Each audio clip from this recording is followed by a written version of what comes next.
Hey folks, welcome back to Market and Reads. I'm Eleanor and this is my October reading wrap up. I do apologise there was no video last week. I was meaning to do an unboxing but had an all day choir workshop and a lot of schoolwork to do. And then this week while I've been off work, I've been focused on researching and writing my essay which got submitted this morning. But my schoolwork is done for the rest of the year, so hopefully that means more time for reading for fun. Because a lot of the things that I read in this month in October were actually school related. But I did read 9 things and some of them were in fact physical.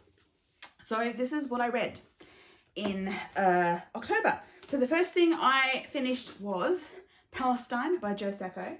This is a graphic novel. It was for school.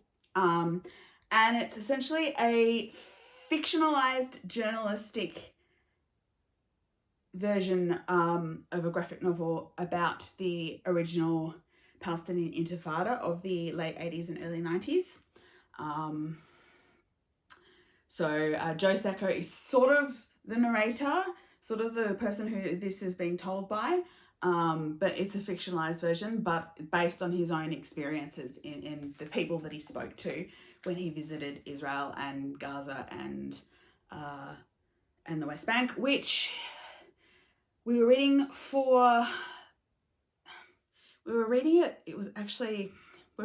the same week that war broke out in that location.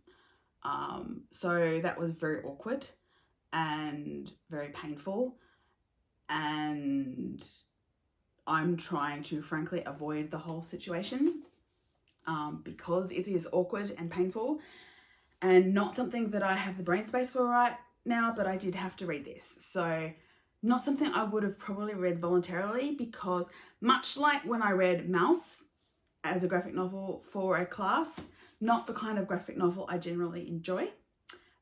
Far too serious and painful and awkward and uncomfortable, which I suppose is the point. It seems to have been very well done, but yeah, not my kind of thing. So then the next thing I finished was issue 50 of Uncanny Magazine. I can't believe Uncanny Magazine is it's 10 years old. There's been over 50 issues now. It's ridiculous.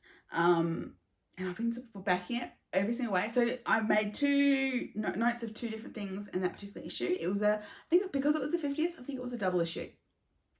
But the one piece of fiction that really caught my attention was a story by Mary Robinette Kowal called Cold Relations, which was sort of a ghost and magic story in which the main character earned her living and earned her magic by moving on ghosts and essentially absorbing their energy.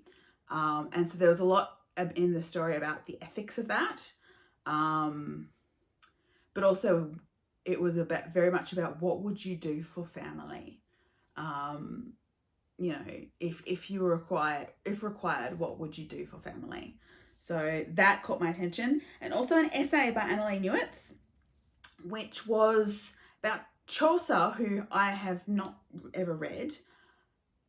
But essentially it was about the discovery of a legal case and new documents about a legal case about Chaucer, which changed the historical context of what we knew about Chaucer and his work. And so it was an essay very much about the context of history and who owns history and who makes the decisions about what is recorded and what isn't and how it is interpreted. So I actually unexpectedly found that very, very interesting. So that was Uncanny Magazine issue 50, as usual, edited by the wonderful Michael and Lynn Thomas. Then I read Practical Witching by Tansy Rayner Roberts. This is the 3rd collection in the Belladonna University series of collected works, which I had not actually read most of these stories, so they were new to me. I hadn't gotten around to them yet, but I read them and they were fun. They always are. I love the Belladonna University so much. So as you've probably heard me mention before, the Belladonna U stories are about a university band called Fake Geek Girl, and they go to a university of the real and unreal, And the unreal is the normal, what we would call normal subjects, like political science, all that kind of stuff. The real, if I've got this around the correct way, is the magical subjects. And so it's the shenanigans of this band and their friends and their romantic partners, and it's all sorts of stuff. And the third collection, essentially, they've all graduated. And there's a couple of them that are doing postgrad work, and there's a couple of them that are moving on to try and into the workforce and trying to figure out their futures. And is there still space for the band? And do they still have space for their friends?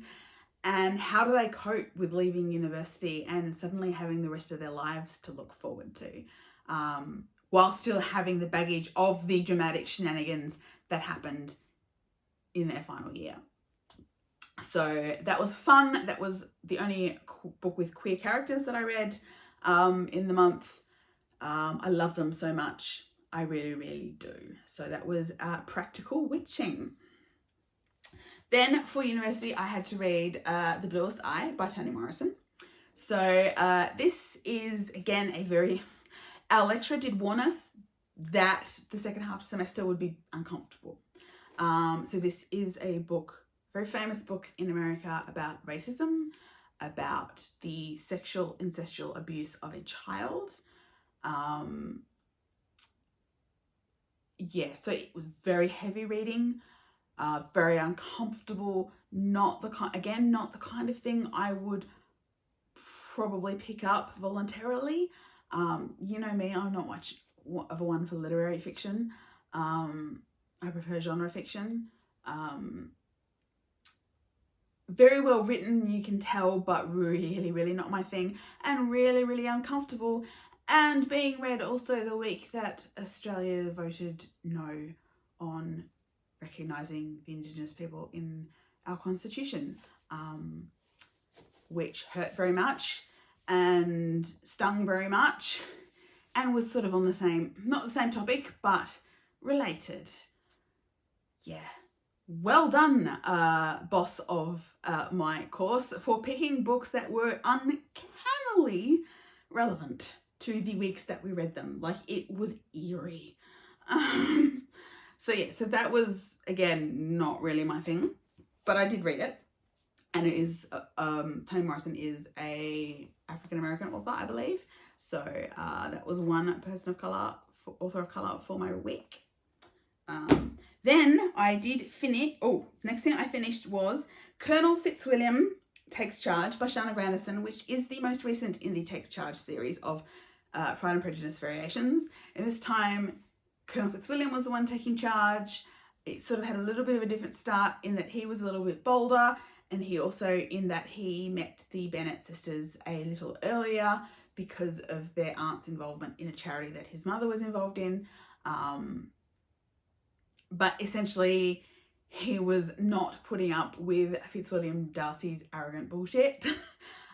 Excuse my French. And doing what he wanted, and therefore making a more interesting story in some ways, or a different story. So there was that. Then I finished Skin of the Sea by Natasha Bowen. Now, I have talked about this one in my Dewey's wrap-up, or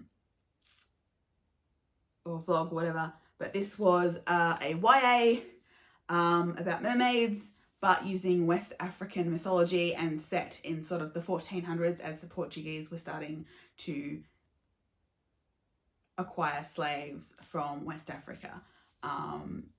And these mermaids, or the Mamawati as they're called, were 7 creations of one of the local deities, Orisa, I think they're called, whose job was to essentially gather the souls of West Africans thrown from slave ships and dying dead in the water, in the ocean, gather their souls, bring them for blessing to help them on their way to the Creator. But then our main character, she saves someone's life, and she's not supposed to do that. So she then has to go on a quest to find some objects she needs to plead her case. So it was fun. It's you can see the influence of The Little Mermaid, of the Hans Christian Andersen story, but also the West African mythology that was used is very fascinating. The author is Welsh Nigerian. And so I really actually like this, and I would like to get hold of the sequel to read it. So that's on my list of things to read.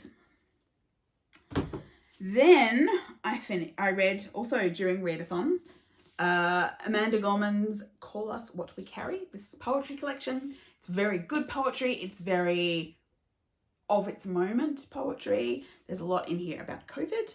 There's a lot in and how humanity dealt with COVID. There's a lot in here about Black Lives Matter. It was published in 2021. It includes the poem that she read and recited at Biden's inauguration. It was really good. It was kind of poetry that just rolls off the tongue when you read it aloud. She's got some very distinct techniques that she uses. I noticed that she often uses like definitions of words or concepts and turns it into poetry. There's also a whole section where she's essentially taken historical documents and letters and turned those into poetry. And she uses a lot of alliteration and a lot of things where you go this and that, this and that, this and that, this and that, which actually is a very distinct rhythm. So yeah, I really, really enjoyed this poetry and thoroughly recommend the collection. Then I read another book which is a novella / novel length. It's about 200 pages for uni, which was Life and Times of Michael Kay by J.M. Coetzee. J.M. Coetzee is a South African-born author who is now an Australian citizen and lives in Australia. And this was essentially set... I think this was written during apartheid, and it's not quite clear. It's maybe near future what could happen after apartheid kind of thing. But like the wider political situation is only there because where it has an effect on the main character, Michael Kay, who is a poor, disabled, probably mixed race man who really is not any kind of interesting person at all, but it just follows his life and doesn't really have a detailed ending, and it's just essentially he grows up, then his mother is ill and wants to go back to the farm where she was born and grew up as a child, and he ends up trying to walk her there, and she dies on the way, and then he keeps going to take her ashes there, and he just keeps falling into trouble and being bashed around, and it's very sad and very painful and uncomfortable again, and it's one of those sort of slice of life. This person is not important, but I'm telling the story of them anyway. So again, not really my thing, but I could tell it was well written. And then the final thing I read was I decided I needed something while I was starting to study for my essay. I needed something soothing and familiar, and it's been a while, so I reread Madeline St. John's The Women in Black, which is an Australian book set at I think it's right at the end. It's like either right at the end of the 50s or right at the beginning of the 60s, and just follows six or so weeks in the lives of a bunch of women who work in Ladies Cocktail in a department store. So you've got the young girl who's just done her leaving certificate for school and is there as a temp over the Christmas period, and trying to figure out where her life is going. And then you've got the married woman without a child who is a bit awkward with her husband and doesn't really have a direction in her life. And you've got the unmarried woman who has been treated badly by men and can't seem to find a decent one. And you've got the older woman, unmarried, who no one knows anything about. She's just always been there. And you've got Magda, who runs model gowns and is a continental, so a European refugee, who is thoroughly enjoying her new life in Australia. And it's just this sort of 6-7 week period in the life of these women as they work together and interact with each other, and their lives change in various ways. So really love it. I love this book. So that was what I finished the month with. And that is my October reads. So I read 9 things. 3 of them were by non-white authors. 1 of them had queer characters. There was at least one that was two books that were off my physical TBR. So in the poetry and the YA. So not doing too badly in terms of my goals for the year, for the month. I'm a little bit behind schedule still, but I've got 2 months left of the year and no university to do. So hopefully I can turn my attention to some reading. So as always, happy to discuss any of these books in the comments. Please like and subscribe, and I'll see you again really soon. Bye.